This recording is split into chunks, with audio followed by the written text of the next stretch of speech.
Welcome to Cooking with Mac, where I show you what I'm cooking and maybe even give you a few ideas. These videos are dedicated to and also requested by my son who is serving in the United States Army.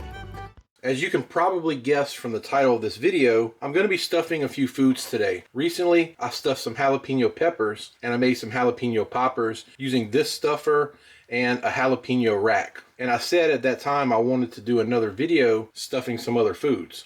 So that's what I'm going to do today. I'm going to be stuffing a boneless, skinless chicken breast, a bone-in center-cut pork chop, and some mushrooms. To make my stuffing mix for both the pork chop and the chicken breast, I'm going to be making a really simple, really easy stuffing. And you can get as fancy or stay as simple as you want with this, but I'm definitely staying simple. I'm going to be using a stuffing mix and some breakfast sausage. I'm going to make my stuffing mix according to the directions on the box. Next, I want to keep stirring my stuffing for a couple minutes just to kind of break the larger pieces down into a little bit smaller pieces. Now I'm going to cook my sausage down in the electric skillet. I'm not going to be doing anything special to the sausage because again I'm keeping this simple, but if you wanted you could add Italian seasoning, sage, rosemary, or any particular flavor you're looking for, but like I said, I'm just keeping it really simple today. I've got my sausage done, kind of broke it up pretty well so it would mix good with the stuffing. Since I'm not going to be making big batches of food today, I split my sausage up into roughly 2 equal parts. I'm going to use one of them for the mushrooms, and I'm going to use the other for the stuffing for the chicken breast and the pork chop. All I'm really going to do with the sausage first is just add some of my seasoning, and next I'm going to mix in my stuffing. Now I'll mix all this together. If it's hard to mix your stuffing and it seems a little dry, you can put in just a little bit of water. I've got my dressing to the consistency that I think it needs to be able to be used in the stuffer. Normally when I make stuffed pork chops or stuffed chicken, I just kind of put it in there with a spoon, so the stuffer is not necessary. I'm just hoping that it'll make stuffing maybe a little bit easier. I'm going to open up my pork chop first, and this pork chop actually came in a pack of regular pork chops. It just happened to be one of the thickest ones that was in there. And of course, if you're looking for thicker pork chops and your store doesn't have any, usually the butcher won't have any problem cutting them as thick as you want. To slit my pork chop, I don't want to go all the way around like this and have it opened up. I'm basically going to slit from about here to about here, and I'm going to slit as deep as I can, being careful not to get the knife jabbing out of the side or anything. The other knife I was using wasn't quite cutting it, pun intended, so I did get my chef's knife.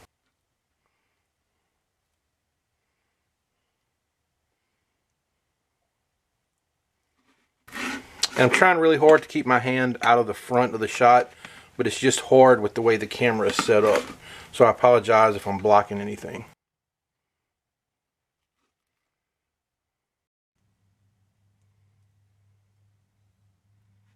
I've got the pork chop split open, and I actually still went further over than I wanted to.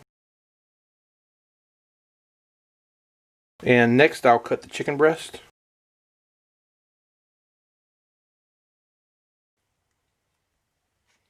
Alright, time to load the stuffer up. And I'm using the same tip I used on the jalapeno poppers since it has the biggest opening. I wish I could find a better way to really get stuff inside of the stuffer, because it seems like the time that I spend filling the stuffer, I could have just as well been filling whatever it is that I'm stuffing. I have to say though, this is a lot better than dealing with the cream cheese.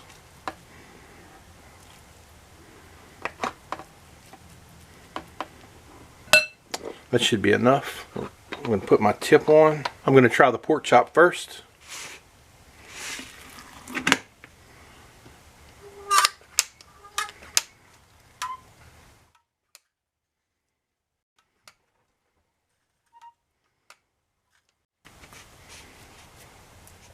I think it worked pretty good. I thought that I had put enough stuffing in here for both the pork chop and the chicken breast, and obviously I was wrong. I used almost all of it on the pork chop. So let me go ahead and refill this real quick. Okay, now for the chicken breast.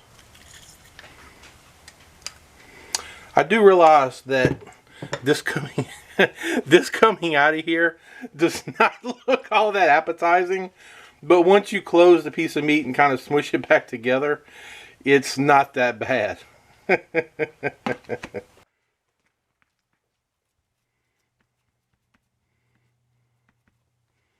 There, all fixed.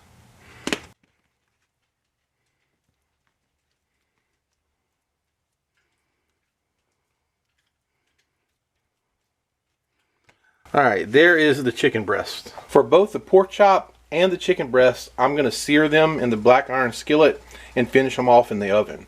I am going to be cooking them separately simply because the chicken's probably going to need to be cooked a little bit longer than the pork chop. So first I'm going to put a little oil in here and sit my pork chop in. I'm just going to let this sear for probably a minute, minute and a half before I turn it over. It's been a little over a minute, so I'll go ahead and turn it.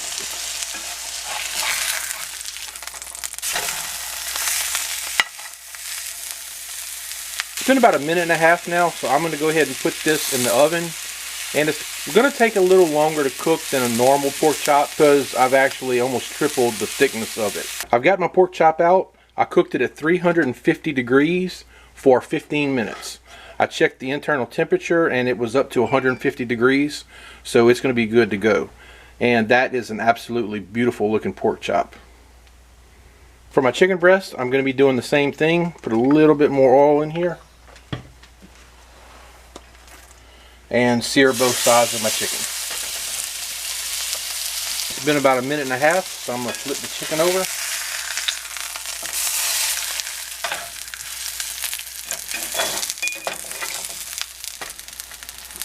It's been another minute and a half, so now I'm going into the oven again at 350 degrees, and I'm not quite sure how long it's going to take this particular chicken breast to cook because it is pretty thick. I ended up cooking the chicken breast about 33 minutes. Even though it was only one piece of chicken, it was so thick that I knew it would take a little while longer to cook than normal. But much like the pork chop, it really just turned out beautiful. Now that my pork chop and chicken are done, I'm going to move on to the mushrooms. The thing that I really hate about mushrooms is they come dirty and they need to be washed. But they also absorb water like a sponge, and so during rinsing them, if you use too much water, they get mushy and they really don't work that well if you're going to stuff them particularly. I've tried just wiping them off before and I just don't feel that gets them clean enough. So I've pretty much settled on just rinsing them off underneath the faucet as quick as possible and then wiping dry with a cloth towel. So I'm going to get these mushrooms washed up and I'm probably going to add a few more to it, and then we'll get on to stuffing them. I've got my mushrooms washed and I'm almost ready to fill them. But first, I need to take each one and just pull the stem off by kind of rocking it back and forth. Like that. Some people do take these stems and they'll chop them up and put them in their stuffing mixture. I don't do that simply because there's plenty enough mushroom flavor in this part for me. Next, I'll take a spoon and you can kind of hollow out these gills inside here just to give you a little more room for stuffing. I've got all my mushrooms hollowed out, so now I'm going to put a little bit of olive oil in a bowl. I'm going to put my mushrooms in and toss them around. Just want to get a good even coat on all the mushrooms. For some of the mushrooms, I'm going to use the same mixture as I used earlier to stuff the chicken breast and the pork chop.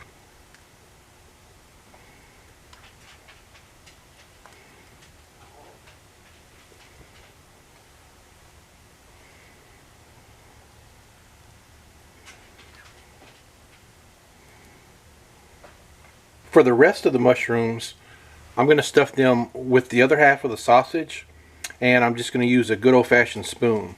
I don't think that the stuffer is going to work very well for this.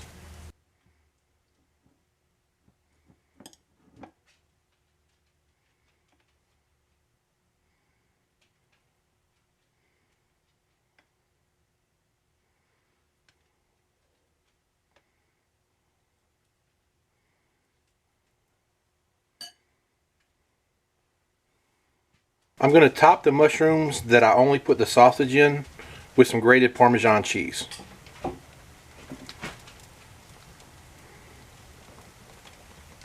I completely forgot this little guy here. Now these go in the oven, also at 350 degrees. I cooked the mushrooms for about 12 minutes, and really that was all that was needed because the stuffing is already cooked. So there it is. 3 different stuffed foods, stuffed a couple different ways, mostly using the stuffer and all of it looking really good. So whether you decide to buy one of these stuffers to use, or you just do it the old-fashioned way, at least here is a very simple recipe for stuffing to do your pork chops, chicken, mushrooms, or whatever you're going to cook. I hope you enjoyed this video, and if you did, please give it a thumbs up and also consider subscribing to the channel. As always, I appreciate you watching, and I'll see you in the next video.